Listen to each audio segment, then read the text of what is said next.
Olá, boa tarde a todos.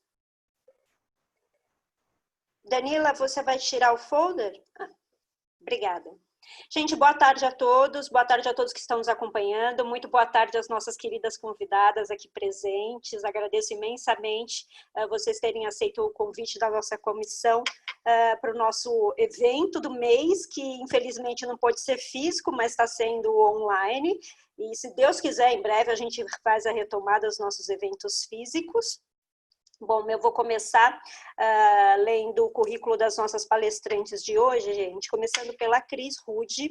Ela é publicitária, graduada em Comunicação e Marketing pela SPM, foi diretora de PR Novos Negócios das Harper Bazaar Brasil, conselheira do programa Winning Women na empresa Ernst Young, trabalhou na Grey, Marketing Mix, Shop Together e Sky, onde foi gerente para mercado de luxo da plataforma Sky Spinal, focada em branding e comunicação para Target Upscale. E a nossa querida Silvana Rosemeister. Eu nunca sei a pronúncia correta do seu sobrenome, Silvana. Depois você me corrige se eu falei errado, por favor. Foi por aí. Ele é complicado mesmo, é Rosmeister. Por pouco, Rosemeister. Ela é editora sênior de moda da Harper's Bazaar Brasil, graduada em Letras em Comunicação Social pela UFES, mestre em Moda, Cultura e Arte pelo Centro Universitário Senac, autora de livros, professora titular da Belas Artes de São Paulo e professora convidada no IED. Aproveito para agradecer ao nosso presidente da OAB São Paulo, Dr. Caio Augusto Silva dos Santos, por todo o apoio, pela disponibilidade, inclusive dessa plataforma, para que possamos continuar fazendo os nossos trabalhos, e por todo o apoio, e por todo o trabalho durante esse período tão complexo pelo qual estamos todos passando. Agradeço ainda a Comissão de Cultura e Eventos, na pessoa de seu presidente, Dr. Alexandre Rolo, por todo o trabalho também. E vamos dar início, gente. Nós fizemos um roteiro, nós debatemos um roteiro de assuntos, porque se dependesse da gente, vocês vão ver quando as meninas começarem, a gente ficaria aqui conversando até amanhã, porque o que não falta é assunto dessa temática que nós estamos abordando. Mas, como eu disse para vocês, a gente vai ter um roteiro só para ser um guia aí do debate. Só para avisar quem está nos assistindo, gente, que caso queiram fazer perguntas, tem um ícone na parte inferior escrito QIA. De preferência, coloquem as suas perguntas lá do que no chat, porque no chat elas se perdem.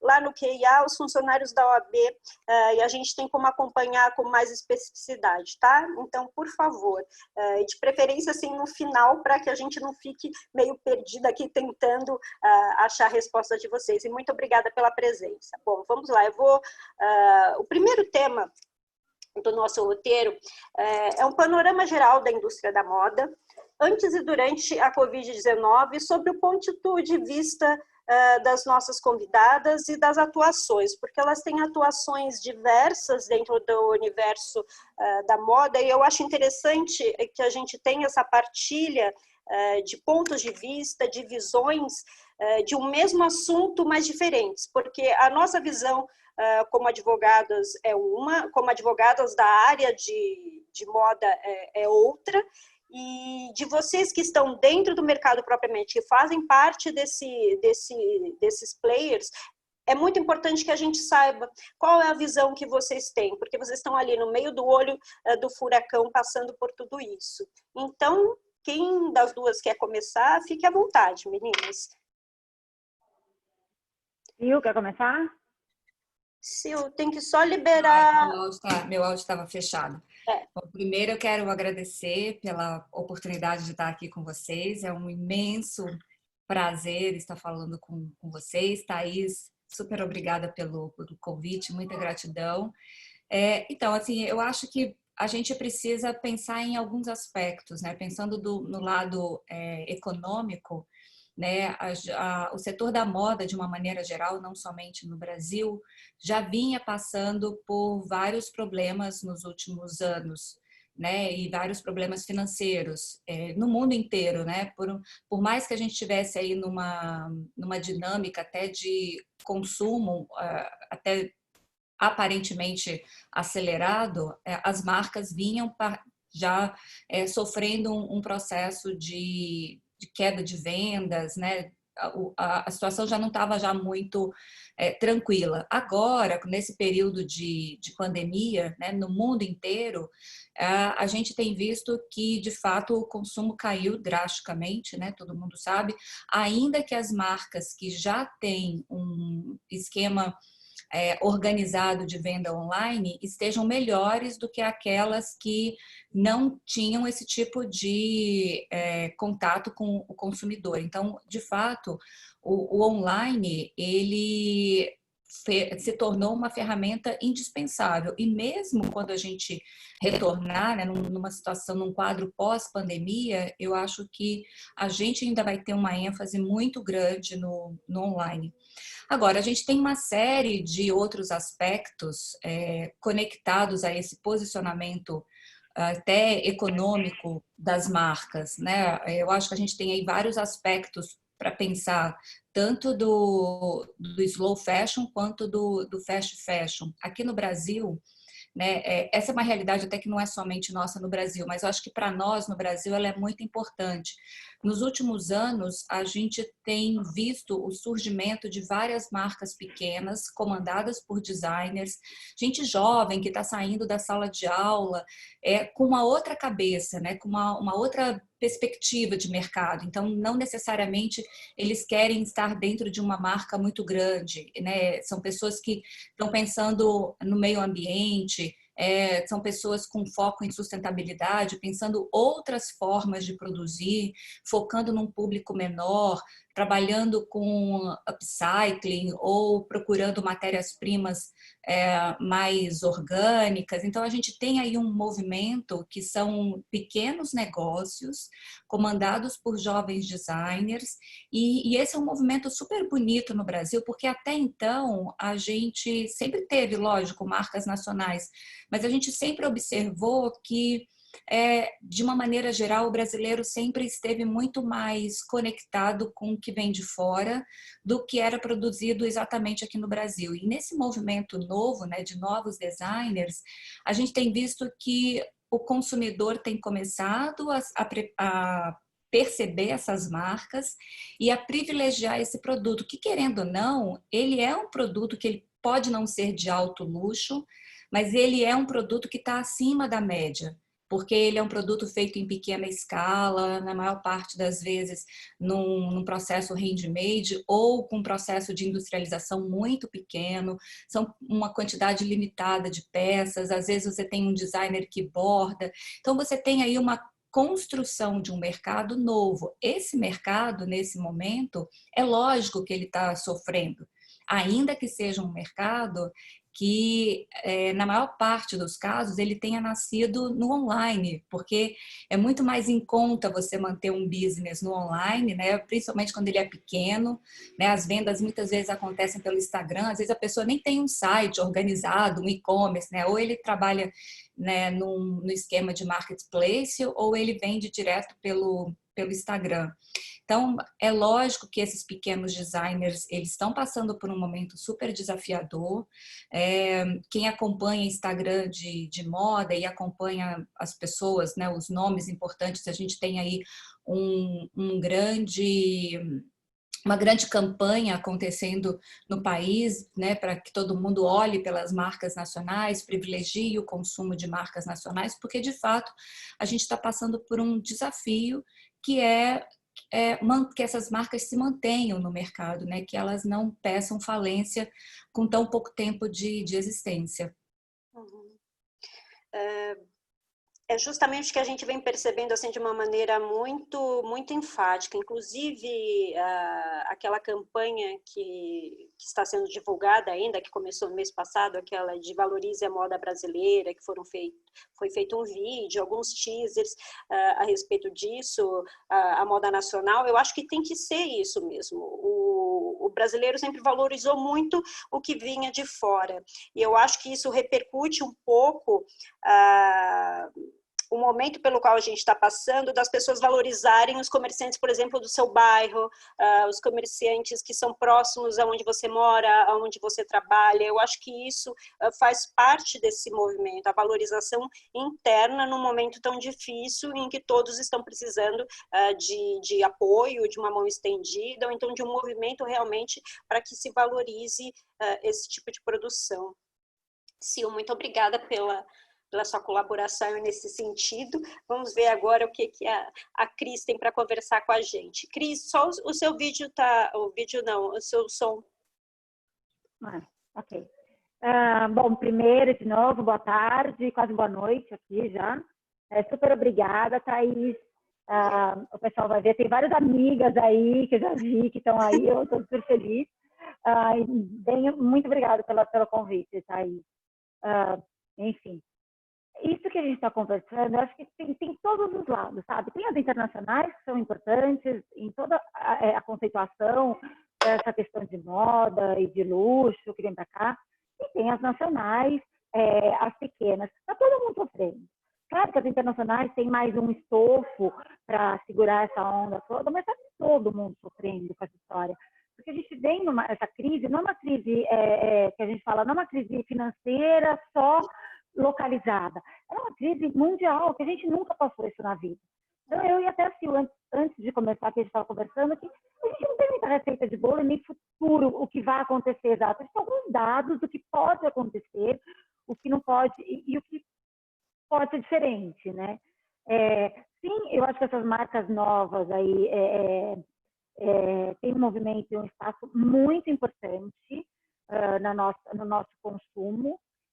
E mesmo as internacionais, que a gente tem as grandes maisons, a gente pode ver que elas acompanham também esse mercado. Então, você tem grandes maisons com novos artistas, com novos designers entrando nelas. Então, você tem o Virgil Abloh, que é super de streetwear, entrando no Louis Vuitton. Enfim, então, as próprias maisons também buscam isso, rejuvenescer as suas marcas, né? Então, acho que tem essas duas frentes. Sim, o mercado de moda já estava um sistema quebrado, o sistema já não estava correto de moda, e aí a gente junta com uma crise financeira. Precisa refazer? Precisa, pra caramba. O digital, tem marcas que nasceram no digital, mas tem marcas pequenas, até que você falou, que não nasceram no digital, nem sabem chegar no digital, que elas vão precisar usar o digital.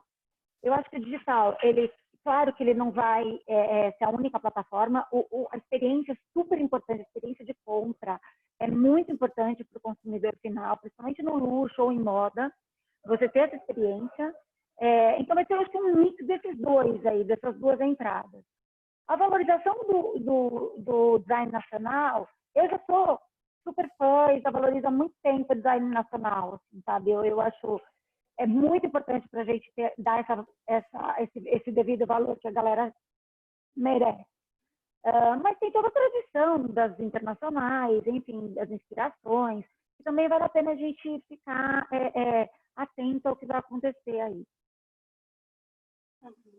Eu acho que, bom, enfim, acho que são os dois lados. E assim, para a gente poder viajar menos, todo mundo vai viajar muito menos, né? Agora, o turismo e a indústria de viagens aí, eles dizem que vai voltar entre 3 e 5 anos só, todo mundo começar a viajar de novo. Então, essa valorização vai ser natural mesmo, porque você não vai sair muito mais daqui, não vai ter mais muito isso, sabe? Então, a gente vai ficar cada vez mais focado aqui dentro. O que a gente tem, o que a gente tem de bacana, né? A Sil, ela, por exemplo, ela faz uma pesquisa e ela tem uns resgates de alguns designers nacionais muito bacanas. O trabalho que ela faz à frente da Bazar, ela coloca gente que vai sair em outros veículos mais de um ano depois. Ela caça, ela fuça muita gente. Ela conhece todas as histórias desses nacionais aí, né, Sil? Você defende, conhece bem, eu também defendo. Mas acho que tem espaço para todos, assim, sabe? A moda, a gente fala sempre, né? Todo mundo sabe, a moda é uma expressão do momento atual. O luxo, ele é uma expressão do seu status, as marcas de luxo. Então, vai ter um mix de tudo isso para a gente continuar aí quando essa pandemia acabar. E depende muito do que vai ter essa crise também, né? A crise econômica. Como a gente vai conseguir retomar essa crise, retomar toda a nossa questão financeira. Só complementando, Thaís e Cris, eu estava lembrando saiu agora há algumas semanas uma pesquisa super importante da Associação Brasileira da Indústria Têxtil, mostrando que o desempenho das marcas nacionais de moda caiu em mais de 90% nesse período de pandemia. Então dá para a gente imaginar o quanto difícil está sendo para todo mundo. Sim. Muito difícil, muito. E nesse aspecto eu sempre faço questão de frisar, porque infelizmente, vocês não porque vocês estão no meio, vocês sabem como isso funciona propriamente, mas quem não é diretamente ligado, não está com um trabalho inserido completamente nessa cadeia da moda, como é o nosso caso, por exemplo, nós trabalhamos com a indústria da moda e têxtil, mas nós temos clientes de outros segmentos também. E é uma obrigação nossa a gente conhecer o segmento o mercado com o qual a gente trabalha. Mas nós sofremos assim um preconceito grande dentro da própria área jurídica, das pessoas questionando: nossa, mas eu não acredito que vocês vão debater algo relacionado à moda, ou então acha que é uma coisa fútil. E as pessoas às vezes não têm a dimensão, por mais que a gente fale em todos os nossos eventos, por mais que a gente escreva, por mais que tenha livro, por mais que se faça a divulgação de uma forma bastante maciça, às vezes as pessoas não veem propositalmente, porque, só repetindo alguns números da ABIT também, já que você até mencionou nele, Sil, que a indústria da moda e têxtil de confecção é a segunda maior empregadora. Ela só perde para bebidas e alimentos juntos, ou seja, a significância disso, econômica e social, tem um peso muito grande. E se não houver um zelo por isso, se não houver uma busca de soluções, tanto dos players do mercado, quanto quem está do lado de fora, nos outros segmentos, mas que estão diretamente relacionados ao desempenho da indústria, vai ficar todo mundo atrelado. A gente vai ter assim uma horda de desemprego absurdo no Brasil, e as pessoas não vão saber o que fazer. E tem uma outra pesquisa que eu li tem umas 3 semanas falando a respeito disso: de cada 6 empregos no mundo, 1 é da indústria da moda e têxtil. Então é muita coisa, é muita gente para que haja um tratamento assim sem significância para o segmento. Então eu peço para que todos que estão nos acompanhando reverberem isso, sabe? Levem adiante, porque eu acho que as pessoas que estão acompanhando o nosso webinar hoje são pessoas que são interessadas e sabem que nós tratamos isso com seriedade. Então, levem adiante para que a gente pare com esse preconceito e com essa ideia tacanha, ainda mais num período tão difícil como esse, em que todo mundo tem que se ajudar para que a gente consiga sair disso no qual nós estamos sem querer, né? Infelizmente. Meninas, passando para o nosso segundo tópico, então, que eu diria que esse é um dos maiores, né, que a gente caprichou mais aqui, que é na parte do consumo. A gente vai abordar, gente, alguns pontos de vista acerca do consumo. Desde as mudanças pelas quais nós estamos passando, se elas acham que o consumo vai mudar propriamente, ou se isso é apenas uma mudança temporária, sem muito significado, se o consumo de ostentação ele ainda vai existir a posteriori, depois que nós passarmos por esse momento, porque, óbvio, nesse momento as pessoas não têm onde ostentar absolutamente nada, porque está todo mundo dentro das suas casas. Vamos começar com esses dois, então, depois a gente passa para os próximos, que aí vem uma situação que a gente está vendo acontecer com bastante ênfase, principalmente nos mercados que já retomaram a reabertura dentro do mercado de luxo, que é o Revenge Buy. Quem está nos acompanhando aqui já deve ter lido sobre isso, mas aí a gente deixa isso para a segunda. Vamos primeiro debater essas duas questões iniciais, falando sobre se vai haver ou não uma mudança na forma de consumo e se o consumo de ostentação ainda vai existir.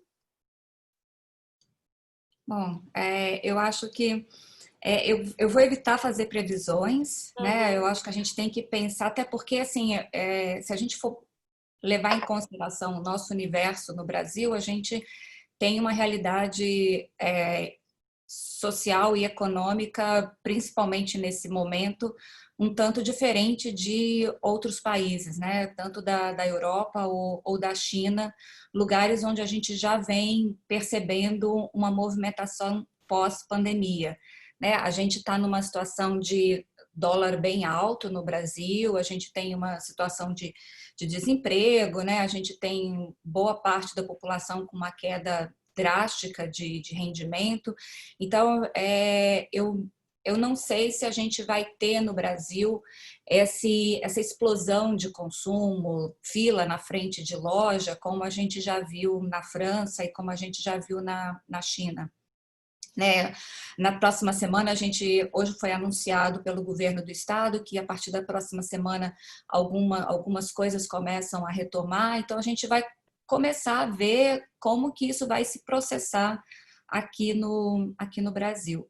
De qualquer forma, eu acho que a gente precisa levar em consideração algumas questões que já vinham acontecendo anteriormente e que talvez elas se intensifiquem aí daqui para frente, mas eu também não acredito que isso vai ser de maneira geral, eu acho que vai ser em alguns estratos sociais. Um deles é você repensar o seu consumo, né? Será que você de fato precisa de tanta coisa dentro de casa, né? Será que a gente pode editar melhor as coisas que a gente adquire? Né? Eu acho que parte da população sim, mas é uma parte de uma população que já vinha repensando o consumo anteriormente e que nesse período dentro de casa começou a olhar o que tem dentro do closet, a pesar se precisa disso tudo mesmo, né? Será que eu preciso de tanto sapato? Será que eu preciso de tanta bolsa? Né? Será que eu preciso de 20 calças jeans? Então, mas eu acho que é uma parcela da sociedade que já vinha pensando, ou seja, ela já estava aberta para esse movimento. Por outro lado, pode ser que a gente também tenha aí várias outras pessoas consumindo. Se isso acontecer, também ótimo para a economia, que vai aquecer a economia também. Mas quando a gente pensa nessa modificação desses hábitos de compra, a gente está falando de pessoas que fazem parte de um universo que tem se sensibilizado com questões ligadas ao meio ambiente. Né?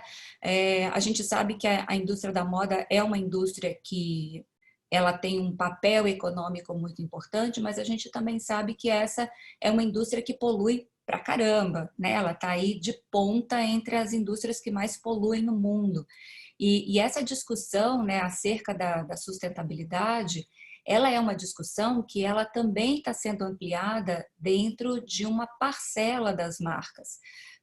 Por exemplo, dentro de uma parcela das marcas de luxo, né, para edição desse mês da Bazar, né, que é a que está disponível gratuitamente no aplicativo. Aproveito para falar, quem quiser entrar e baixar, a gente tem disponibilizado nesse período de pandemia, que está super difícil de encontrar revista em banca ou de ter banca aberta, a revista está gratuita no aplicativo, tanto Android quanto iOS, então dá para baixar lá.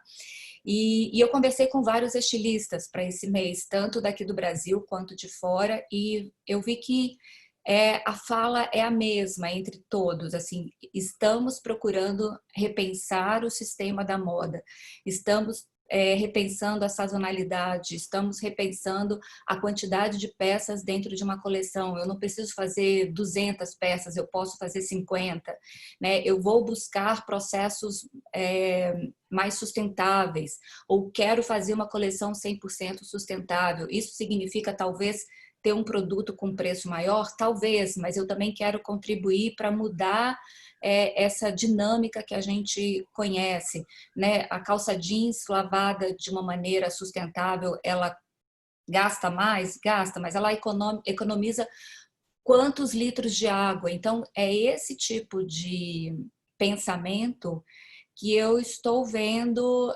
crescer entre as marcas.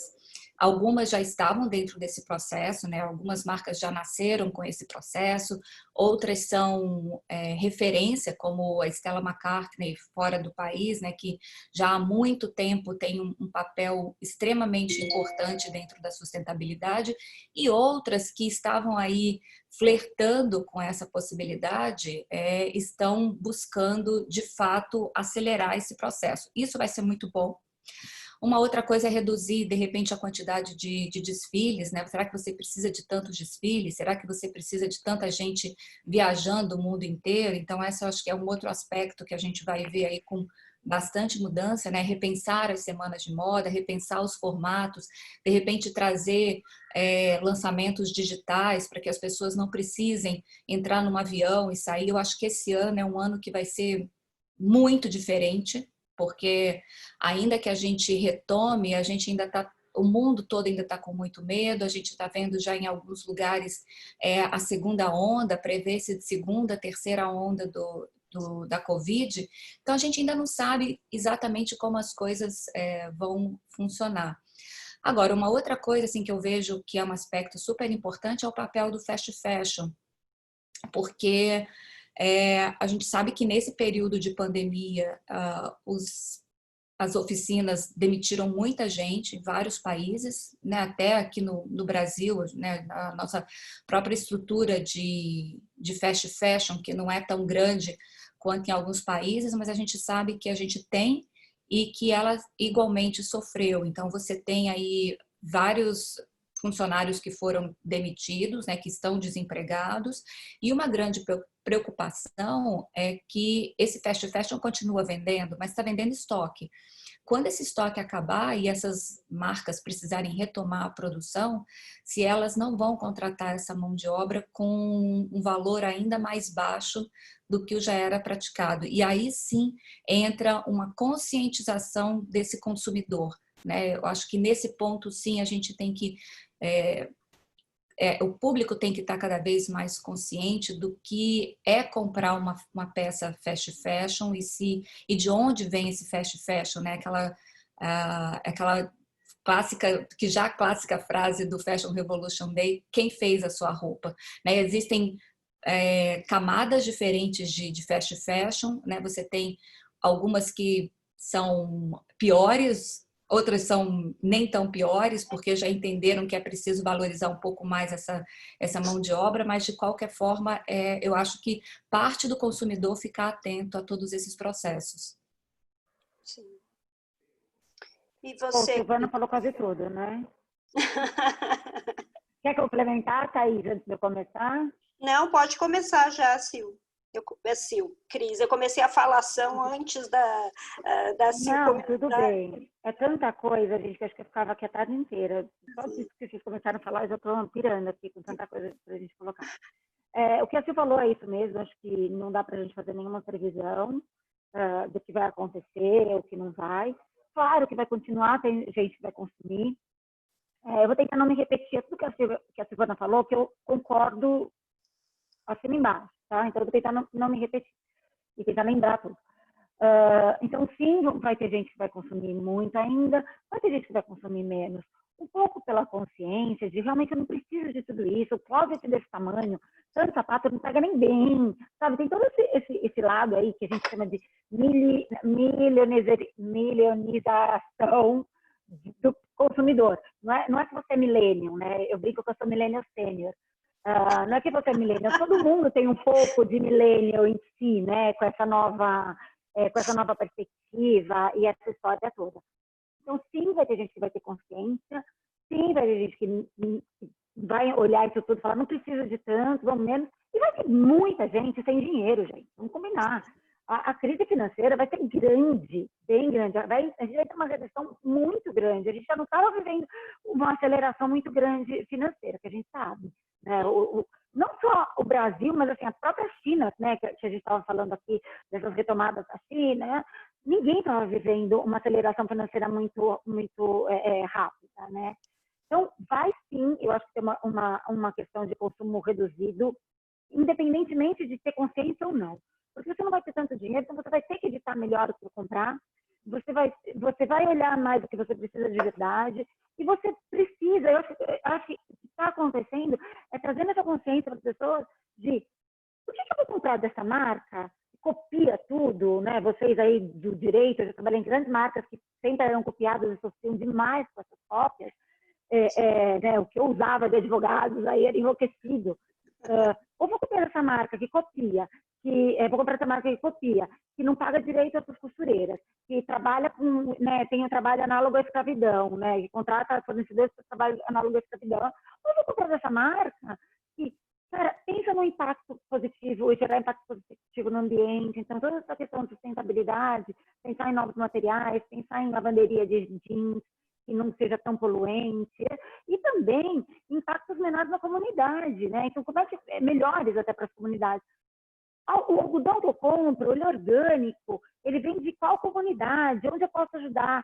Então, ter essa consciência e essa transparência em toda a cadeia da moda, e a gente treinar cada vez mais o consumidor, porque se você contar para o consumidor, não tem nem ideia do que está acontecendo. Imagina, a gente está falando aqui de uma bolha que a gente vive desse tamanho. Então, assim, você tem que contar para as pessoas que tudo existe. É o que a Sil falou do movimento da Fashion Revolution, quem fez minhas roupas, porque vai impactar isso em algum momento. A indústria da moda, é o que você falou, é a segunda indústria que mais emprega no Brasil, mas é a indústria que mais polui, uma das indústrias que mais poluem também, acho que é a terceira, não lembro se você falou, mas enfim, polui bastante, mas emprega muito. É muito volume de dinheiro que vai, então não é futilidade. A moda, ela expressa o que está acontecendo no tempo, é o que a gente falou. Então, eu acho que, assim, é uma questão de tempo. Não vai ser agora, só por causa da pandemia, que todo mundo vai sair consciente, que não pode mais poluir, que não pode mais comprar isso, aquilo. É porque tem gente que nem sabe que isso acontece. As pessoas têm noção, em geral, uma pessoa que usa um jeans tem noção do quanto a lavanderia de jeans sem as devidas precauções, sem os devidos cuidados, o quanto ela polui o meio ambiente? Não tem essa noção. Então, a moda trazer cada vez mais essa transparência. Você vê que a Sil fala sempre muito do ponto de vista de criação e eu vou para o ponto de vista de comunicação com o consumidor, né? Nossas vertentes aqui. Mas tem que contar o que está acontecendo. Vai voltar a ter consumo? Lógico que vai, gente. Tem gente que está perdendo dinheiro e que está chorando, e vai chorar em Paris, não tem? Vai continuar tendo gente que vai continuar chorando em Paris. E vai ter gente que não vai ter dinheiro para comprar nada, né? Vai voltar para os básicos. Então, a gente vai viver uma nova realidade que vai ser um intermediário aí do que vai ser esse novo mundo, esse novo normal que estão falando aí agora, também gosto muito de usar esse termo. E vamos ter que ver o que vai acontecer em cada momento. Mas essa realidade de China e desses mercados que já abriram, eu concordo super com o que você falou, não é o que vai acontecer conosco. A China é responsável por mais de 50% das vendas de luxo global.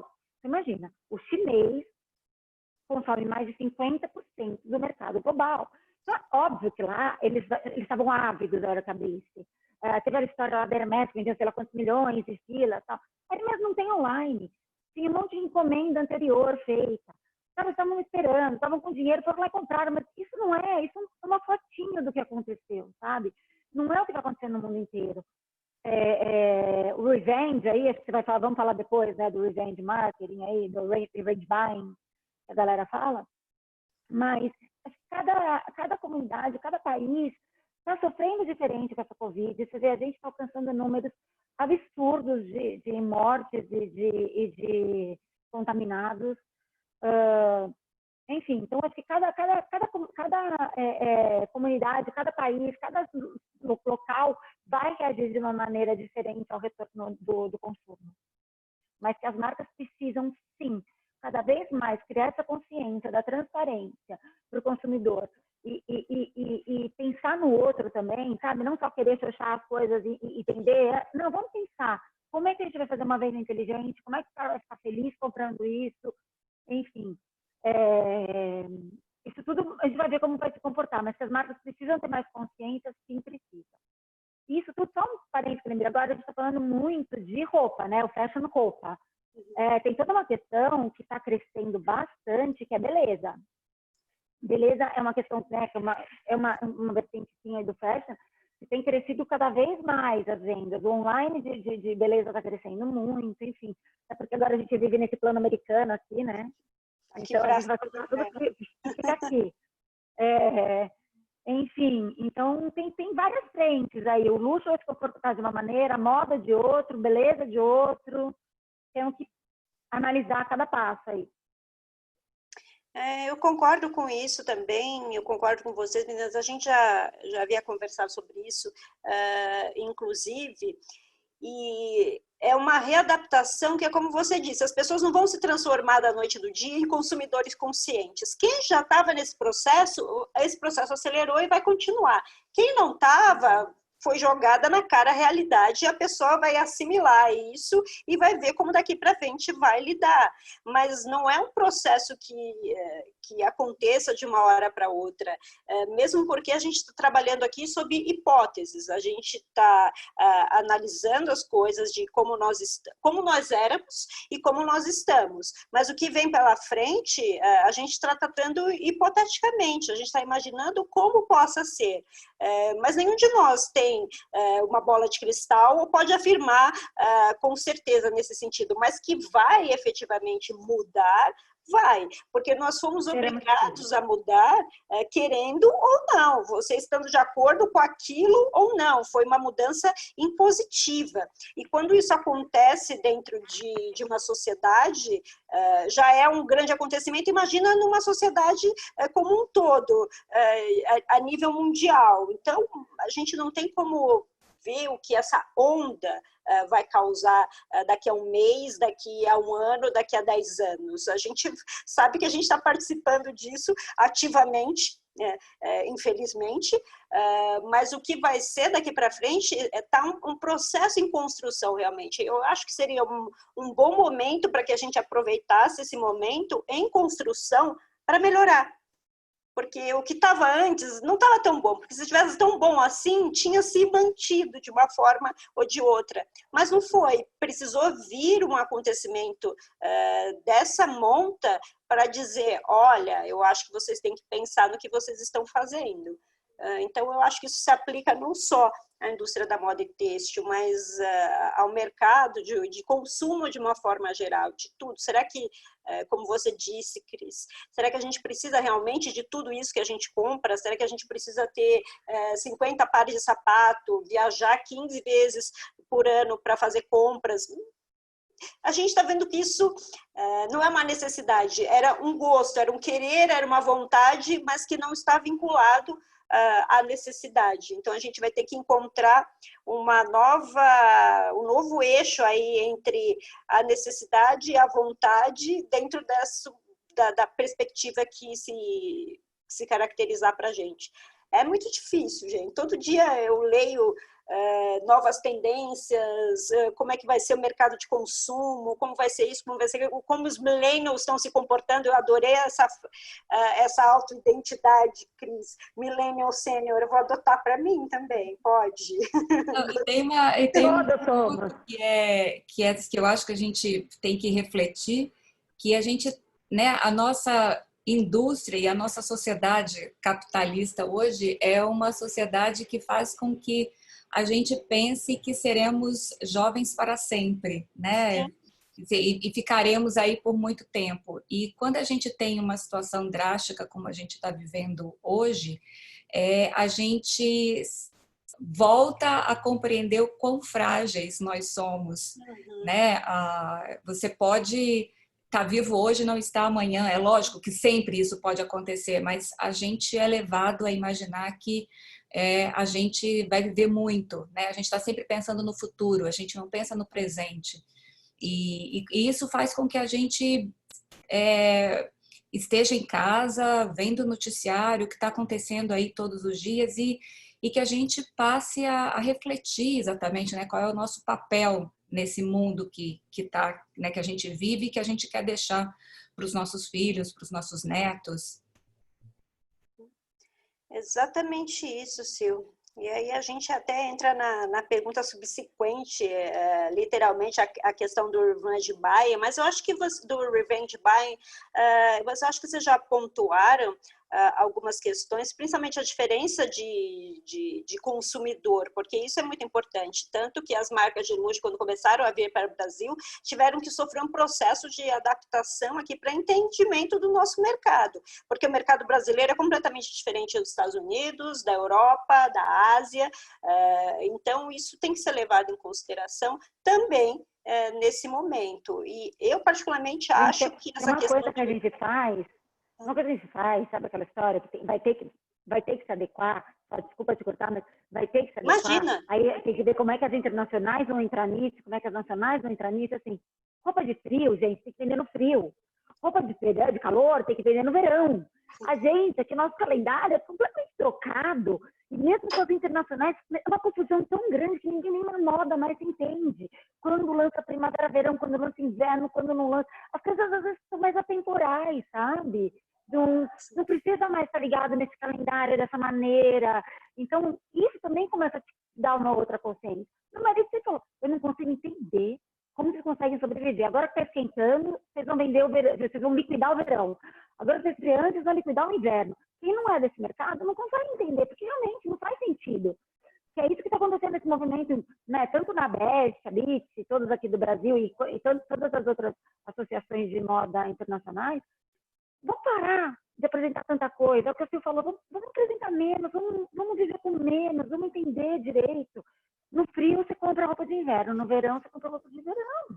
Essa é uma grande discussão, assim, entre todas as marcas e entre as entidades de classe, né? Tá todo mundo discutindo isso agora, né? Essa semana a Gucci divulgou que já não vai mais fazer 4 desfiles por ano, só vai fazer 2, e talvez mude até o tipo de produto que é enviado para o Brasil, porque a gente recebe das marcas internacionais o produto que está chegando na loja lá fora ao mesmo tempo. Então, é isso, assim, a gente está no inverno e está chegando produto de verão, e a gente está no verão e está chegando produto de inverno. Ainda que no mix de produto, hoje todo mundo procure fazer um meio do caminho, né? Nem roupas tão pesadas, nem roupas leves demais, você tem um mix ali, porque a gente também está numa mudança de climática tão grande que é como se a gente tivesse inverno, verão, tudo misturado, tudo junto ao mesmo tempo. No mesmo dia. Em São Paulo, sempre. Nós somos hors concurso aqui, né, dessa questão. Esse fato da mudança de calendário vem realmente sendo bem discutido nos últimos tempos, porque não tem cabimento, assim, não tem muita lógica, ainda mais no nosso país, que tem dimensões assim continentais, porque, por exemplo, hoje está muito frio em São Paulo, mas eu sei que no Rio de Janeiro não está tão frio assim, no Amazonas não está tão, muito menos, né? Lá não faz frio praticamente, então tem que haver uma análise realmente de quem vai consumir aquilo. Para que eu vou comprar uma roupa de frio se eu estou sentindo calor e só tem calor aqui o tempo todo? E realmente não tem muita lógica. Imagina se vocês que estão dentro desse universo assim, há anos já ficam tentando entender. Imagina nós que estamos do lado de fora, pobres consumidores. Fora aquelas coleções cruise que as marcas começaram a inventar, que são as intermediárias entre as coleções de outono e inverno e de primavera-verão. Agora, eu te pergunto uma outra coisa. Quem tem criatividade para tanta coleção? Sim. Aí a Sil pode falar melhor do que eu, né, Sil? Assim, os estilistas são... Gente, não é assim também que você vai ser criativo. E haja fazer coleção. Eles fazem 6 coleções ao ano, pelo menos, sei lá, quantas coleções ao ano.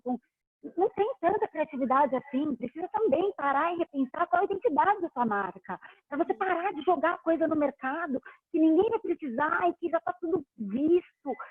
Sabe, acho que voltar à essência, o que precisa mesmo, é muito importante para os dois lados, tanto para o consumo quanto para a criação. Não haja. O que tem de criativo, fala aí, Sil, que sofre burnout direto, sai da indústria, porque não aguenta a pressão de criar tanta coleção. Não dá, gente, é muita coisa, pensa. É um super desafio, a gente sabe disso, a gente tem relatos assim frequentes dos estilistas super estressados, doentes, porque de fato assim, isso foi uma tentativa da indústria, principalmente do prêt-à-porter, de acompanhar a velocidade do fast fashion. né? Acompanhar os desejos de um consumidor cada vez mais sedento por lançamentos, né? E por conta dessa agilidade toda que o fast fashion trouxe. Então, é lógico que você tem uma marca de luxo lançando 6 coleções por ano. Imagina o que é para esse criador lançar 6 coleções, ter ideias 6 vezes por ano, sem contar alguma outra coisa ali no meio. Porque é lógico, o fast fashion é muito mais fácil. Ele vai lá, ele pega a ideia desse cara que já teve um baita trabalho para pensar, para imaginar, ele vai lá, pega a ideia pronta e simplesmente reproduz do outro lado. Né? Ainda que tenha ali uma equipe interna que deu uma alteradinha e tal, mas querendo ou não, é a ideia de alguém que está sendo reproduzida. E esse alguém está sempre trabalhando cada vez mais para se superar. Então, imagina o que é o dia a dia desse cara que está na frente do criativo de uma grande marca. E aí tem que combinar com o consumidor que ele vai comprar tudo isso, além de tudo. Então, assim, o que a gente tem de coisa em estoque das marcas todas, vocês sabem o que tinha. Eu acho que dá pra gente marcar uma reunião por semana aqui para falar do mercado fashion. De verdade, quase isso. Porque, assim, vocês sabem que as internacionais queimavam roupa. Vocês sabem disso, super, né? Um grande queimam ainda, né? Não falei, não pode mais, na verdade. Então, eles nem podiam mais queimar, mas enfim, eles queimam, né? Roupa, e as liquidações, e toda essa história. É o que você falou, tá tudo errado. O cronograma, o mercado estava todo errado, não estava funcionando daquela maneira. Imagina, olha que absurdo queimar roupa. Gente, sabe? Aí você vai queimar uma blusa preta, de gola alta, com não sei o quê. Ela é igual em todas as estações. As coisas assim, sabe? O gosto geral aqui é igual. Claro que é o que você falou, e é o que alguém falou aqui no chat, que é maravilhoso. Assim, vai vender mais coisa no Nordeste, outro com outro perfil no Sul. Mas tem coisas que são atemporais. Por que a gente não investe mais nesse tipo de peça? Por que a gente não investe mais nesse tipo de construção, sabe? Vai ser assim um desafio muito grande a sobrevivência das marcas dentro desse novo normal. Também não gosto dessa expressão, mas enquanto não inventarem alguma outra que a gente possa usar de uma forma mais significativa, fica sendo essa mesmo nesse novo normal.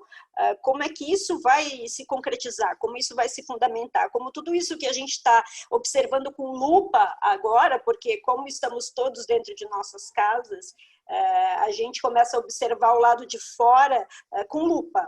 O que a gente não sabia que existia, sabia que podia ser assim, mas não tinha muita certeza, agora está amplificado. Então, eu acho que tudo, tanto positivo quanto negativo.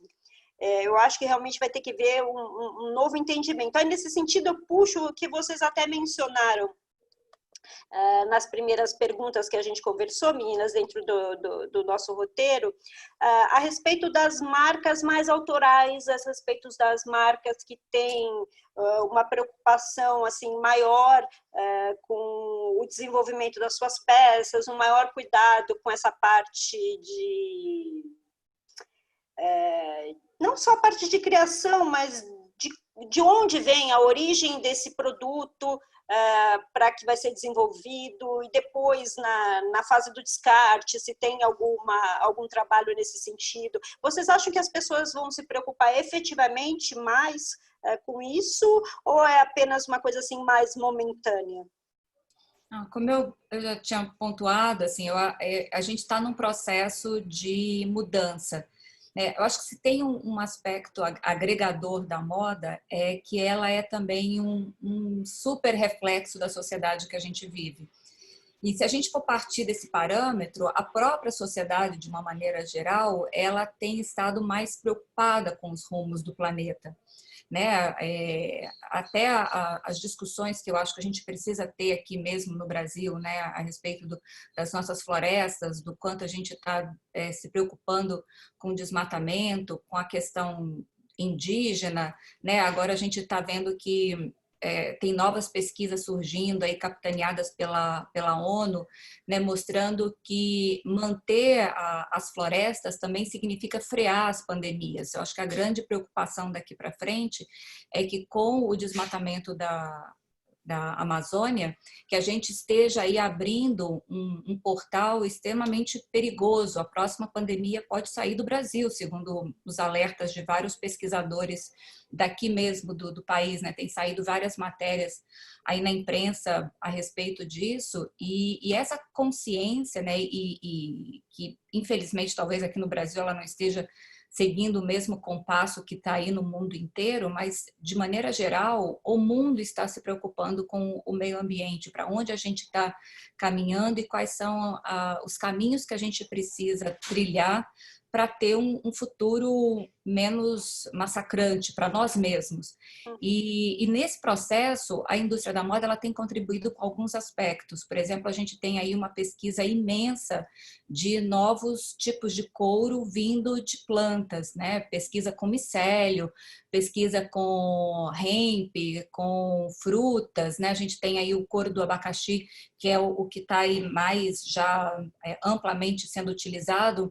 Agora, esse ano, a gente teve um lançamento de couro de micélio durante a Semana de Moda de Nova York, super importante. Quando você olha para esse couro, ele não tem diferença do couro normal, né? E são grandes possibilidades, e junto com isso a gente tem outras pesquisas de seda, que vem do DNA das aranhas, é uma seda sintética, a gente tem uma ênfase no algodão orgânico, então a gente vê que existe um esforço para que a gente avance nessa questão do sustentável. A gente tem, inclusive, 2 empresas no Brasil com pesquisas maravilhosas. Uma transformando aquela folha gigantesca, que é a orelha de elefante, que a gente tem nos nossos jardins, e é um couro vindo dessa folha, e ele é lindo porque ele tem um formato de coração e ele é altamente sustentável, biodegradável. O outro é um couro vindo de kombucha. Então são 2 empresas até do Rio de Janeiro que estão à frente dessas pesquisas. Então a gente tem aqui no país coisas legais acontecendo, e eu acho que isso é um reflexo, né? É o nosso papel dessa moda acompanhando essa grande discussão do mundo a respeito de para onde a gente tem que ir. Então, eu acho que, sim, tem um caminho por aí. Vejam bem, né? É tecnologia, né? Eu acho que a tecnologia está cada vez mais jogando na nossa cara o que a gente precisa fazer, né? O que você falou, essas pesquisas são todas graças a muita tecnologia, né? Então, hoje, a tecnologia está presente na nossa vida desde a comunicação, essa história aqui. Hoje você tem empresas como o que eles chamam de Fagem, né? Que era Facebook, Amazon, Apple, Google, dominando inclusive o comércio de moda, que eles eram empresas de tech, hoje estão dominando cultura e moda. E você tem todas essas frentes de desenvolvimento de tecidos tecnológicos, de couros tecnológicos, que têm um impacto menor no meio ambiente. É muito importante. As marcas que tiverem isso, que já cresceram com isso, e foram criadas nisso, óbvio que elas têm uma vantagem muito grande em cima das outras. Que é o que a gente falou, informação. Cada vez mais a gente tem que informar o consumidor, ele precisa saber o que ele está comprando, ele precisa saber o que ele está fazendo e saber o que aquilo faz muito mal. Saber que essas pandemias acontecem por causa de devastações nas florestas, enfim. As pessoas precisam saber. Então, acho que a gente luta também com uma coisa chamada informação e conhecimento das pessoas, em geral.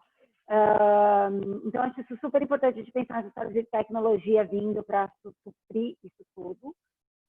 Tem várias marcas, né? Você vê uma Patagônia da vida que já tem toda essa questão aí, colocaram aqui também, que adorei. Tem toda essa questão que a gente está pensando, upcycling, em como vai reutilizar as peças, tem vários movimentos surgindo daí. Então, acho que realmente isso não tem volta. As marcas os consumidores precisam entender que realmente não tem volta. É uma bolha, a princípio mas a gente precisa fazer e não dá para escapar disso.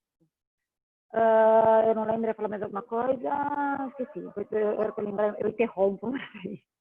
Mas isso é super importante, está acontecendo. O tom de voz, outra coisa, as empresas hoje em dia, uma coisa só que a gente não falou aqui, mas que a gente precisa, não sei nem vai dar muito tempo de a gente entrar muito nesse assunto, mas as empresas, assim, estão morrendo, está muito sério. Então, as empresas precisam tomar cuidado com o que vão comunicar para os seus consumidores agora, sabe?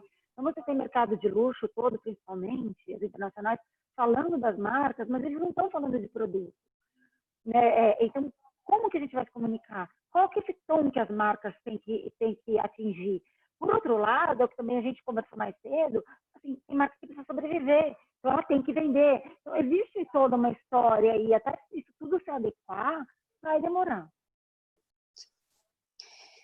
Aí a gente já até engata no nosso assunto subsequente, que é a questão das práticas éticas e sustentáveis, né? Inclusive a gente, porque não tem como a gente falar o que nós falamos antes sem fazer menção a isso de alguma forma, e citar os exemplos que vocês citaram. Que eu coloquei aqui essa observação, né, que uma das tendências para as empresas ao redor do mundo, que ganha ainda mais força com a pandemia, é a preocupação com práticas éticas e sustentáveis, principalmente pelo fato do público estar, aquilo que eu mencionei já antes também, com a lente de aumento em tudo, então todas as ações estão sendo observadas, tudo que as marcas fazem está sendo visto, a forma como elas se expõem nas redes sociais, que as redes sociais assim, cresceram absurdamente, a quantidade de usuários e a quantidade de pessoas que descobriram novas funções nessas redes sociais.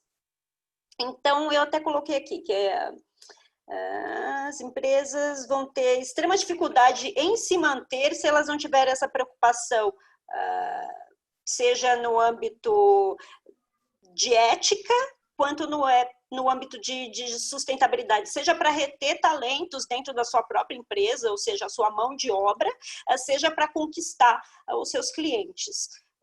Isso é uma coisa que a gente vê com muita frequência, tanto que eu coloquei até título exemplificativo aqui, quando eu enviei para vocês, a questão das marcas de luxo fabricando os equipamentos de proteção individual, álcool gel, sabe, tirando elas daquela função inicial e principal que é delas, para uma função de ajuda à sociedade de uma maneira geral.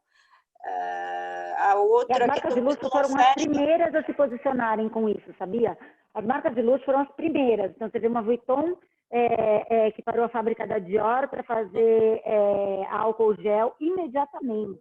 As marcas de luxo foram realmente as primeiras, isso chamou muita atenção no mercado. Elas foram as primeiras a se posicionar com relação a isso. Um super papel social, né, Cris? Né, assumindo o papel social, né? E a gente está vendo que aqui no Brasil até mesmo marcas pequenas estão se mobilizando. Eu conversei agora há pouco numa live da Bazar com a Yasmin Paranaguá, que é da marca de bolsas Glorinha Paranaguá, no Rio, e eles são pequenininhos, é uma marca petita, e elas estão fazendo máscara, enviando para os hospitais, no tecido que precisa ser feito para enviar para os hospitais, fazendo em tecido normal, com as sobras de tecido e enviando para amigos da marca. Então, é super bonito esse papel. Com relação ao que você estava falando antes, né, das marcas se mobilizando aí por questões ambientais, eu acho que o consumidor está ali olhando com uma lupa, eu acho que precisa olhar com uma lupa mesmo, porque no meio disso você tem o greenwashing, né? Você também tem aí as marcas que também são só surfando na onda e que, no fim das contas, elas não estão assumindo, de fato, um papel sustentável. E ser sustentável não é simplesmente só usar tecido reciclado, né? É muito maior do que isso, né? São várias frentes sendo refinadas e mudadas, todas ao mesmo tempo. Toda uma cadeia, né? Disso tudo, que vai desde o produtor do tecido, a produção inteira, passa pelo meio ambiente, passa por toda a questão social, exatamente. Passa pela matéria-prima que ele tá comprando, né? A gente sabe que o número de mortes de agricultores de algodão é altíssimo por conta do agrotóxico. Então, assim, de onde está vindo esse material, inclusive? E essas empresas que faziam greenwashing, que usavam isso para marketing só, para falar, blá, blá, blá, cada vez mais isso vai cair. É o que a gente falou agora, essa aceleração que está acontecendo com tudo, o consumidor está mais ligado, está mais perto, está entendendo o que está acontecendo. Ele precisa entender isso tudo. Então, não vai ter mais espaço para as empresas não fazerem isso. É um processo demorado? É. Uma empresa que não tem nem nada de preocupação ambiental, vai demorar para ela conquistar esse processo todo? Vai demorar. Mas a gente tem uma série de institutos que ajudam e passo a passo, está tudo bem. Eu acho que o consumidor perdoa uma marca que vai começar a fazer isso, sabe? Mas precisa começar. Não dá para ignorar isso tudo. Nenhuma marca mais vai poder ignorar essa questão sustentável que vai desde o ambiental, social, enfim, toda essa história. Não dá mais. O greenwashing vai ser punido que nem fake news, do mesmo jeito, porque é uma fake news, né, esse greenwashing. Aí não dá para surfar essa onda se você não tiver propriedade para falar disso, porque o consumidor está cada vez mais protagonista dessa decisão. Então, as marcas precisam estar à frente dessa mudança mesmo. Vai demorar? Vai, mas está tudo bem, vai demorar, mas precisa começar. Sim. E é aquela questão do engajamento, seu engajamento real, e não um engajamento de ocasião, para, como disse assim, para não só surfar, não, tá todo mundo fazendo, eu vou dizer que eu faço também, vou mudar só as embalagens, colocar a embalagem de papel reciclável, e nossa, eu sou uma super empresa que está preocupada com isso. Não, é muito mais do que isso, é como vocês disseram, desde a preocupação com a matéria-prima, com a origem de como aquela matéria-prima é produzida, passando pela fabricação do tecido, enfim, pelo desenvolvimento criativo até o consumidor final. Porque se for só uma parte ou outra, ou você ficar só vivendo de aparências, o consumidor hoje em dia ele não aceita mais isso. Porque ele vai esmiuçar e ele vai atrás e eu acho que ele está muito atento. Então, não tem muita alternativa, né? Meninas, e o que a gente acabou de falar já até engata na sequência que são as ações do setor têxtil de confecção. O que vocês acharam, o que vocês acham desse movimento que elas intentaram aí durante esse período que a gente está vivendo? A Cris mencionou que as marcas de luxo realmente foram as primeiras a começarem com essas iniciativas, a cederem as suas fábricas para a fabricação de EPI, para álcool gel, enfim, para ajudar de uma maneira geral. Mas tem muito mais, né? Tem as pequenas, tem as médias, tem as grandes. O que vocês estão achando dessa movimentação? Eu acho muito bacana, assim, é o que eu estava falando, assim, é assumir de fato o papel social de uma indústria, né? E se você pode ajudar, por que não, né? E ajudar talvez não necessariamente só com a produção de máscara ou de gel. A gente tem visto aí estilistas se unirem com chefes, distribuírem comida para os moradores de rua ou fazerem campanhas para arrecadar roupa de frio, cobertor, né? Eu acho que por que não, né? Por que não todos nós também não podemos fazer? Então, eu acho que é um momento em que, de fato, é um momento absurdo, assim, para nós no Brasil é um momento muito diferente, porque a gente não passou pela Segunda Guerra, né? A gente não teve aí grandes alterações na nossa vida, né? A gente passou uma existência inteira sem ter nenhum tipo de situação drástica batendo na nossa porta.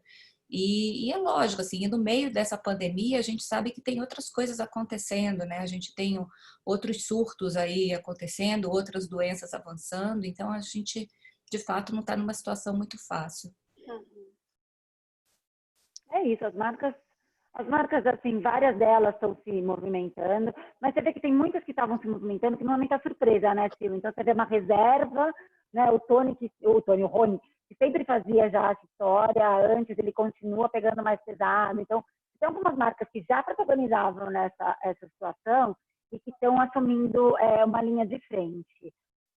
Isso é uma coisa que eu sempre falo com as marcas que eu converso bastante, isso tem que continuar para sempre. Já eu estava conversando com as mulheres de Paraisópolis e elas já estão sem comida de novo, porque foi um boom no começo da pandemia de dar cesta básica. Ainda tem alguns grupos se mobilizando, mas vai normalizando toda a situação. Eles ainda não conseguem trabalhar, eles ainda não conseguem entrar nas casas das pessoas para trabalhar nos trabalhos deles. Então ainda está muito difícil. As marcas, exatamente o que você falou, é a palavra que eu sempre uso, é a verdade. A marca tem que ter verdade atrás disso, por trás dessa história toda. Então, é aquela comunidade que se ajuda, ou de, sabe, o que for, a marca precisa cada vez mais ter essa relação com a sociedade, porque a marca é uma expressão, a moda é uma expressão da sociedade. E as marcas de moda precisam estar muito alinhadas com esse mesmo pensamento. Meninas, agora a gente passa para as nossas considerações finais. E a gente tem 2 perguntas aqui, que depois que vocês fizerem as considerações finais, eu passo para vocês. Então, quem quer começar? Vamos seguindo a ordem aí, manda bala, Sil.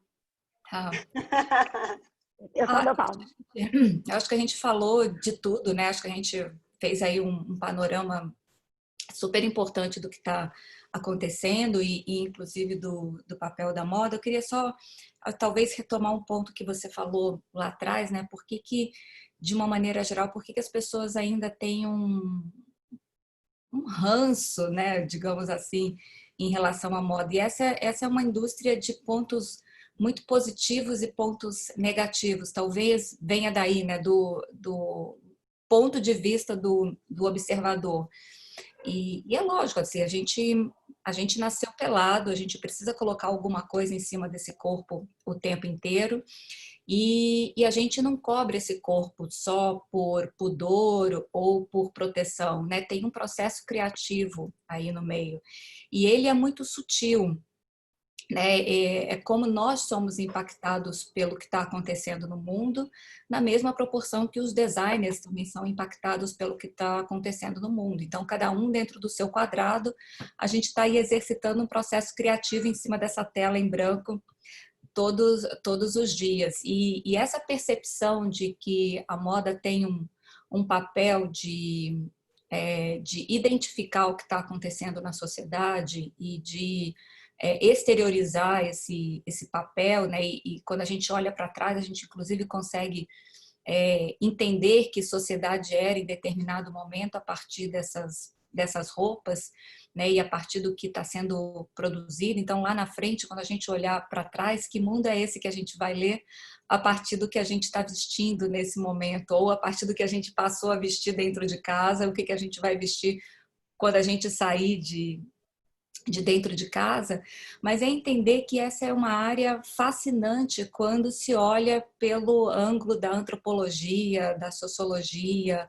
da história, mesmo da psicologia. Então, são outros aspectos, né, que fazem parte do humano, que estão aí, que eles ficam meio que numa camada mais profunda do entendimento do mercado, que é lógico que é uma atividade capitalista, né? A moda existe porque existe capitalismo, e se não existir o processo de compra e venda, ela deixa de existir.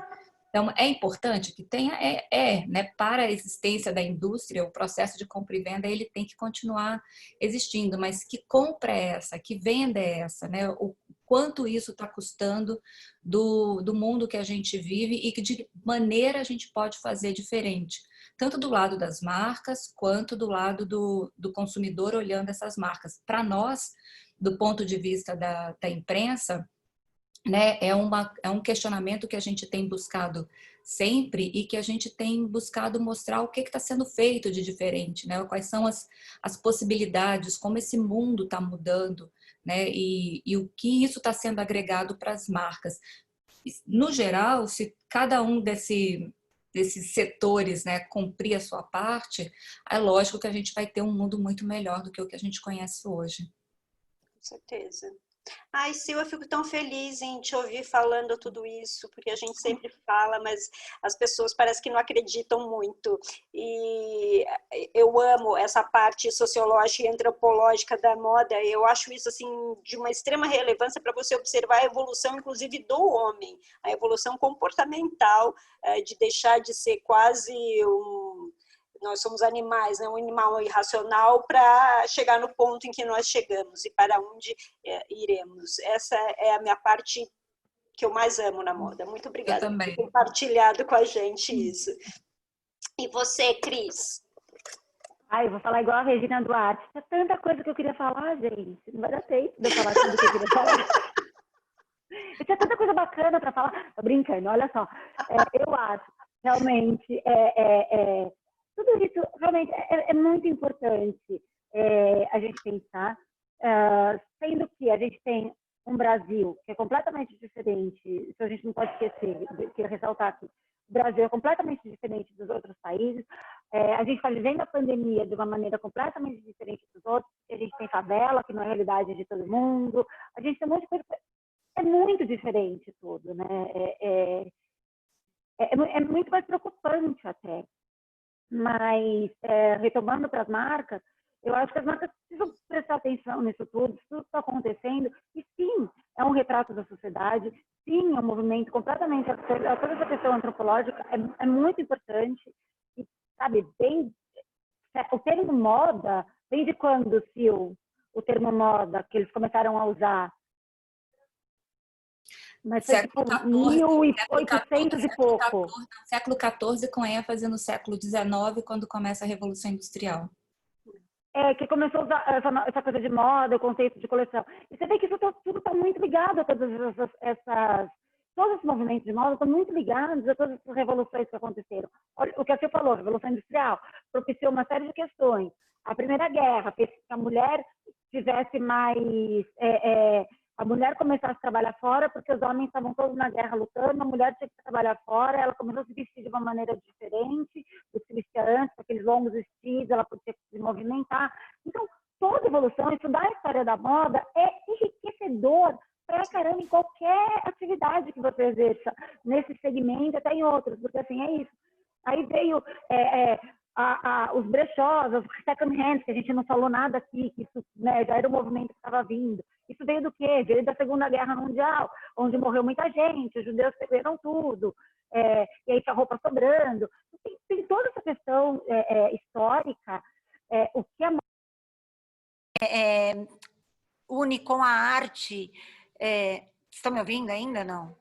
Ah, tá ótimo agora, até melhor do que antes até. Agora Sim, melhorou, Cris. Se tivesse falado antes, ó, eu tava isso aqui, ó. Não estava rolando. Bem agora.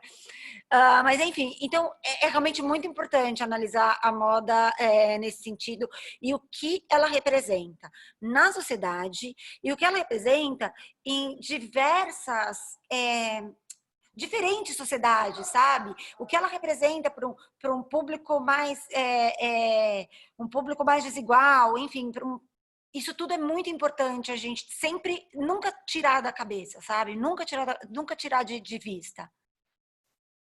Excelente, gente. Eu vou passar, pessoal que está nos assistindo, eu só vou colocar 3 perguntas, tá, gente? Senão nós vamos ter que ficar aqui até, sei lá, que horas. Os funcionários da OAB estão aqui, né? Enfim, não podemos protelar tanto, mas vamos repetir a dose. Já sintam-se convidadas, meninas. Eu vou colocar a primeira pergunta. Quem fez foi a Mirella Vranish. A Mia é um membro da nossa comissão, gente, para vocês saberem que ela está morando nos Estados Unidos. Eu brinco que ela é a nossa correspondente internacional da comissão. Está presa lá agora. Tá presa, né? Porque não pode nem sair e ninguém entrar, né? Enfim, Mia, prazer imenso ter você aqui com a gente. Ela perguntou o seguinte: vocês acreditam que os investimentos com novas tecnologias como couro ecológico irão reduzir na pós-pandemia? E vocês conseguem enxergar projetos do governo para ajudar essas empresas que estejam interessadas nesse tipo de pesquisa? O que vocês acham, gente? Então, assim, até onde a gente vê e até onde a gente está conversando com as marcas, parece que não vai haver uma redução no investimento em sustentabilidade. É lógico que esses couros, a maior parte deles está em processo de testes, né? Eles ainda não estão amplamente disponíveis no mercado. A gente tem o couro de micélio, que está entrando no mercado agora no final do ano. A gente já tem um pouco da seda, do DNA da aranha também já disponível para as marcas. Mas tudo isso é muito em pequena escala, sabe? Ainda significa uma porcentagem muito, muito, muito pequena. Assim, talvez o que esteja mais em uso e a discussão maior seja o uso de um algodão com menor índice de agrotóxico, né? Muito em menor escala o nosso algodão que já nasce colorido, porque a produção também é muito pequena e é muito cara. Mas é um processo, né? Eu acho que a gente está começando e a utilização desses produtos também passa por uma melhor aceitação do próprio consumidor, né? Que ainda é muito apegado ao couro de vaca. Então, o quanto isso vai entrando no mercado. E assim, infelizmente a gente não tem um investimento tão grande aí, né? Não tem um apoio do governo, no caso do Brasil, dando um incentivo fiscal, por exemplo, para essas empresas que estão fazendo esse tipo de pesquisa. O que a gente sabe é que a ABEST está com a nova presidência, né? O Alberto Iar, que já foi deputado, já foi vereador, e uma das bandeiras do Alberto é abrir uma porta de conversa e de negociação com o governo. Então, existe aí uma expectativa de que talvez ele consiga trazer alguns benefícios para a moda brasileira neste sentido de apoio do governo. Vamos esperar, né? A gente está no compasso de espera para ver o que pode acontecer. Eu acho que é menos sobre diminuir e mais sobre não aumentar tanto esse investimento, que é o que a gente está falando conversa toda. É um investimento, é caro para as marcas fazerem isso. Você ser sustentável, você vai contra toda a cadeia que já existe. Então, é claro que vai ficar mais caro. Mas o que as marcas precisam entender e os consumidores é que vale a pena. Concordo. Gente, eu vou passar para a segunda pergunta, que é da Júlia Porto. Júlia, obrigada. A pandemia reforça a desigualdade social no país, miséria e a miséria que já existia. Vocês acham que esse movimento de responsabilidade social vai continuar? Eu acho que precisa continuar. Eu até falei um pouquinho disso aí em algum momento, eu nem tinha visto que a Júlia Linda tinha escrito isso. E é assim, eu acho que precisa continuar, precisa. Não sei, eu acho que já está parando. Claro, tudo que começa, tem essa onda, que vira moda, né? Que o termo até por causa disso também, que vira moda, tende a diminuir. Mas eu acho muito importante a gente ter uma união de tudo isso e continuar com esses movimentos, sim. E a indústria precisa ter esse papel. Eu acho que é um caminho complicado, principalmente se a gente olhar para o fast fashion, né? Eu acho que era o que eu estava falando, a gente tem camadas, né? E algumas camadas vão ter um melhor desempenho do que outras. E a gente tem camadas de produção e camadas de consumidor também, né? A gente é um país muito grande, né? Então que bom se a gente de fato tiver um crescimento de consumidores mais atentos ao que as marcas estão fazendo, ao que elas estão oferecendo, mas ao mesmo tempo a gente sabe que não vai mudar tudo de uma hora para outra, né? E talvez leve ainda muito tempo para que a gente de fato perceba uma mudança expressiva. Certa vez uma amiga minha falou, eu fico de bode, que ficam usando muito o termo propósito, ficam usando muito e perde o que é. Eu pensei o contrário, eu falei, tomara que todo mundo use cada vez mais o termo propósito, tomara que todo mundo vá cada vez mais atrás de ter um propósito de verdade, ter empatia mesmo, de verdade. Tomara que isso fique tão estressado no sentido de se falar tanto disso, que isso vire normal. Esse seja o novo normal mesmo, né? Que todo mundo acha que vai ser. Então, deixa eu falar, tomara. E essa história da marca precisa ter propósito? Sim, já precisava antes, né? Agora parece que mais ainda. Então, tomara que isso realmente perpetue aí adiante. A gente sabe que aqui, né, nos nossos polos de confecção, né, no Bom Retiro, no Brás, toneladas de restos de tecido vão para o lixo todos os dias. Né? E isso, por mais que você tenha ali alguns designers que fazem uma coleta desse material e use isso em upcycling, mas é tipo muito pequeno. A gente não tem uma estratégia de recolhimento desse tecido que podia estar ajudando outras comunidades, mas a gente não tem ali ninguém no meio do caminho coletando esse tecido, levando para outro lado. Então, assim, são tantas frentes, né? A gente não tem, por exemplo, um sistema que existe na Inglaterra de coleta das roupas que as pessoas jogam no lixo, higienização dessas peças para doação para comunidades carentes. Então, a gente não tem várias coisas. Então, por isso é que eu acredito que a gente ainda tem um longo processo pela frente. Eu acho que o importante é não parar, a logística reversa disso tudo é muito complicada também, né? A logística reversa, como é que você vai pôr esses tecidos? Porque você paga para levar esse tecido para lá, tem que pagar esse tecido para voltar. Então, tudo isso é difícil pensar num processo de uma marca. Né? A gente tem pequenas ações, a gente tem algumas ONGs que fazem, a gente tem alguns estilistas que fazem, Grande realidade. Mas não é nada tão grandioso, né, que de fato resolva o problema. Uma pena. E outra, não adianta você ter, por exemplo, uma lei que determine que se faça determinado procedimento se você não dá a possibilidade para que as empresas façam esse procedimento, porque vai virar uma coisa inócua. Nós temos leis excelentes que muitas vezes não vão para frente, não são cumpridas, por simplesmente as empresas não têm como cumprir. Então, eu acho que envolve uma série de situações mesmo, mas o que importa é que o propósito vire um lugar comum, porque eu acho que as que não têm propósito não vão sobreviver daqui para frente, e que se olhem com mais cuidado. Gente, a última pergunta é da Ana Paola Almeida. Muito obrigada pela pergunta, Ana Paola. Como diminuir o consumo do fast fashion sem prejudicar os empregados que dependem deste consumo? O que vocês acham a respeito disso? Eu acho que é uma questão. Na verdade, assim, o que a gente tem visto é que as marcas de fast fashion maiores, né, as que são as mais importantes, de alguma maneira, elas têm procurado incluir algumas práticas sustentáveis dentro do seu dia a dia, até para que elas continuem existindo.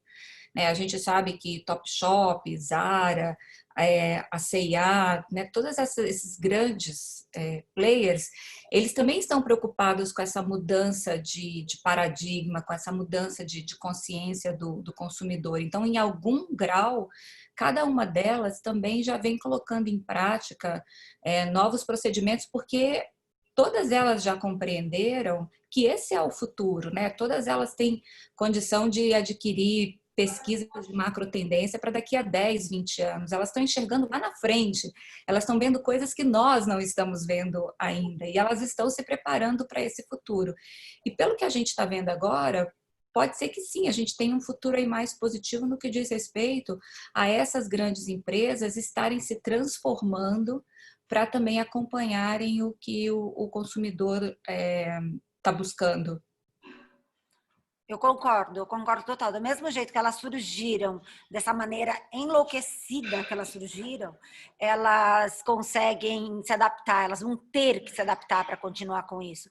Continuar vendendo e continuar... E é exatamente isso, de pessoas que dependem desse emprego. Como a gente falou lá no começo, a indústria da moda é a segunda que maior emprega no Brasil. No Brasil, né, Thaís? E terceira no mundo, uma história assim. Enfim... Então, essas marcas são muito poderosas, elas são muito grandes, elas estão pensando lá na frente, elas vão ter que pensar toda essa história de tecidos, de mais do que só copiar a criação do designer XPTO, né? Agora elas vão ter que se preocupar com tudo. Porque fast fashion também era muito sobre a velocidade, né, de você colocar aquilo e a velocidade de logística, né, de você levar aquilo para o consumidor final. Então, eles vão ter que pensar nessa logística, o que eu já tinha falado, essa logística reversa. Como mudar essa história? Eu tenho certeza que as grandes fast fashions aí, como Zara, Inditex, né, o grupo inteiro Inditex, C&A, todas elas estão com essa preocupação, sim, desde o começo da cadeia até o final, para o produto não virar um lixo qualquer, mais um lixo. Mais algum comentário, meninas?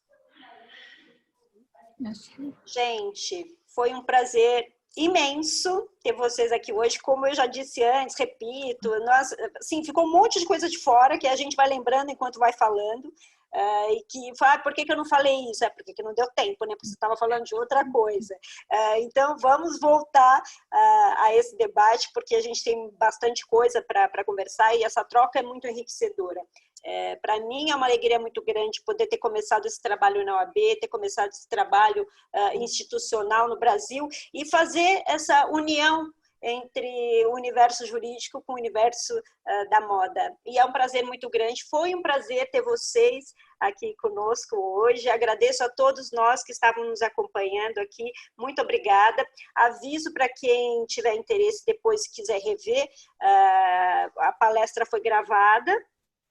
E depois, quando subir para o canal da OAB, eu disponibilizo o link nas nossas redes sociais, envio para vocês também. E, pessoal, só para que vocês entendam, a nossa comissão ela tem eventos que são palestras mensais, como eram físicas, agora estão sendo digitais, e tem as reuniões, que esse ano são bimestrais. Então, hoje foi um dos nossos eventos, foi o evento do mês de maio, tá? A nossa reunião próxima vai ser em junho, eu também vou disponibilizar nas nossas redes sociais e aviso vocês. Muito obrigada, meninas, muito obrigada, foi um prazer enorme ter vocês conosco. Muito obrigada ao nosso presidente do AB São Paulo, muito obrigada a todos que estão nos acompanhando e até a próxima. Tchau, tchau, gente. Muito obrigada, gente. Muito obrigada. Obrigada a todo mundo que esteve aqui com a gente assistindo.